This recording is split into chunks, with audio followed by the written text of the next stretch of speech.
നമ്മുടെ പ്രമുഖ നടനായ ബാലയുടെ വിവാഹം നാലാമതും കഴിഞ്ഞിരിക്കുകയാണ്. അദ്ദേഹത്തിൻ്റെ മുൻ ഭാര്യയായ ഡോക്ടർ എലിസബത്ത് കുറച്ച് കലിപ്പിലാണ്. കാരണം വേറെ ഒന്നുമല്ല, ബാല ഈ കഴിഞ്ഞ വിവാഹവും കഴിഞ്ഞതിന് ശേഷം അവരെക്കുറിച്ച് രൂക്ഷ വിമർശനങ്ങളാണ് നടത്തുന്നത്. പിന്നെ കോകിലയുമായിട്ട് കല്യാണം കഴിച്ചു. കോകില അവരുടെ കുടുംബത്തിൽ തന്നെയുള്ള ഒരു പെൺകുട്ടിയാണ്. 24 വയസ്സ് മാത്രമേ അവൾക്ക് പ്രായമുള്ളൂ. ഇയാൾക്കാണെങ്കിൽ 42 വയസ്സും. മാമ മാമ എന്ന് വിളിച്ചുകൊണ്ട് നടക്കുന്ന അവൾ ഇനി എത്ര നാൾ ഇയാളുടെ കൂട്ടത്തിൽ കാണുമെന്നും ദൈവത്തിനറിയാം. എന്തായാലും കുറച്ച് നാളായിട്ട് എലിസബത്ത് ഒന്നും സംസാരിക്കുന്നില്ലായിരുന്നു മാധ്യമങ്ങളോട്. സാധനങ്ങളുടെ ആ തിളക്കൊന്നും ഇല്ല. പിന്നെന്താണ്, പിന്നെ കുറേ നെഗറ്റീവ് കമൻറ്റുകൾ കാണാറുണ്ട്. നെഗറ്റീവ് കമൻറ്റുകളിൽ ഭയങ്കര നെഗറ്റീവ് കമൻറ്റുകൾ കാണാറുണ്ട്.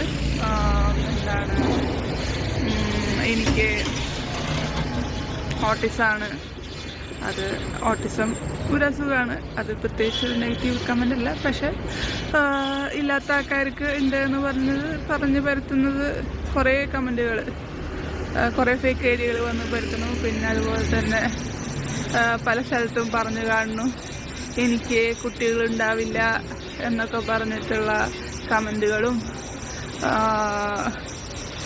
കുട്ടികളുണ്ടാവാത്ത കുറേ ആൾക്കാരുണ്ട്. അപ്പോൾ അത് ഒരു നെഗറ്റീവ് അല്ല. പക്ഷെ ഒരു തെളിവുകളോ അല്ലെങ്കിൽ റിപ്പോർട്ടോ ഒന്നുമില്ലാണ്ട് ഇങ്ങനെ പറഞ്ഞു വരുത്തുന്നതും, അതുപോലെ തന്നെ കമൻറ്റ് ചെയ്യണതും ഒക്കെ നല്ലതാണോ എന്ന് എനിക്കറിയില്ല. പിന്നത്തെ കാര്യം എന്ന് പറയുകയാണെങ്കിൽ പിന്നെയും കുറേ നെഗറ്റീവ് കമൻ്റ് ഉണ്ട്, ഭയങ്കര മോശമായിട്ടുള്ള നെഗറ്റീവ് കമൻറ്റുകളുണ്ട്. അത് പറഞ്ഞാൽ ചിലപ്പോൾ എൻ്റെ ഫേസ്ബുക്ക് ഐ ഡി റിപ്പോർട്ട് അടിച്ചു പോകും. അത് നെഗറ്റീവ് കമൻറ്റുകളൊക്കെ ഉണ്ട്. പക്ഷേ നിങ്ങൾ എത്ര നെഗറ്റീവ് കമൻ്റ് അടിച്ചിട്ട് എൻ്റെ വീഡിയോ നിർത്താൻ നോക്കിയാലും ഞാൻ വീഡിയോ ഇട്ടുകൊണ്ടിരിക്കും. കാരണം ഞാൻ മാക്സിമം നാണം കെട്ടിട്ടും, അതുപോലെ തന്നെ മാക്സിമം ചതിക്കപ്പെട്ടിട്ടും, അതുപോലെ തന്നെ മാക്സിമം എല്ലാത്തിൻ്റെയും മോശം അവസ്ഥയിൽ നിന്ന് ഇങ്ങനെ പിടിച്ച് മോളിച്ച് വന്നുകൊണ്ടിരിക്കുകയാണ്. നാണം കെടുന്നതിൻ്റെ ഇഷ്ടപ്പെട്ട ആൾക്കാരുടെ തന്നെ നാണം കെടുക, ഇൻസൾട്ടഡ് ആവുക, അതുപോലെ തന്നെ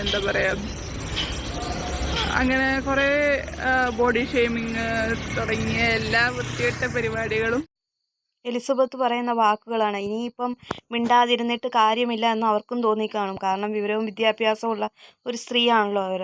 എന്നാലും എനിക്ക് എലിസബത്തിനോട് പറയാനുള്ളത്, നേരത്തെ അമൃത വേർപിരിഞ്ഞപ്പോൾ, നിങ്ങളെ വിവാഹം കഴിച്ചപ്പോൾ നിങ്ങളും ബാലയുടെ ഒപ്പം ഇരുന്ന് ഇതുപോലെ ഒരു അവസ്ഥ നിങ്ങൾക്കും അമൃത അനുഭവിച്ച അവസ്ഥ നിങ്ങൾക്ക് ഇപ്പം നിങ്ങൾ അനുഭവിക്കുന്ന ഇതേ അവസ്ഥ അമൃതയും നേരത്തെ അനുഭവിച്ചിട്ടുണ്ടായിരുന്നുവെന്ന് നിങ്ങൾ ഇപ്പം ചിന്തിക്കേണ്ടതുണ്ട്.